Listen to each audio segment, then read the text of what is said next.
Well, she couldn't go upstairs at all. No. So now for her to go upstairs is great because we actually built a downstairs addition to the home because she was having so much trouble going up and downstairs just to go to bed, just to go take a shower. So now she's able to do that. Like she was helping out with our nieces last couple of weeks, and they have like 15, 16 steps in the house, and she goes up and down no problem.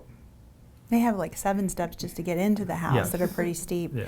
But it's made a difference just in the quality of life. And the other thing I think was very enjoyable for us to do together is support each other during recovery.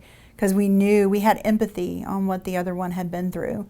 So there was empathy from him when I had my second knee and my first knee. When he went through his first knee, he kind of was like, oh, okay. She was a bit more of a baby than me.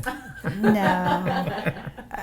He actually recovered quicker than I did. I think that has a lot to do with his own personal drive. He's very driven. Well, I think the surgical pain is not the same as the pain before.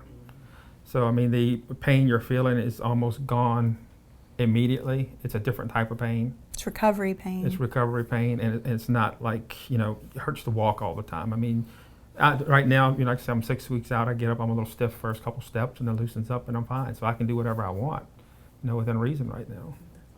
Yeah, you're like at 130 degrees or 132 something, 6 degrees weeks then. post. It's pretty unknown. And both of us were almost 90 immediately after surgery Yeah. with the Mako.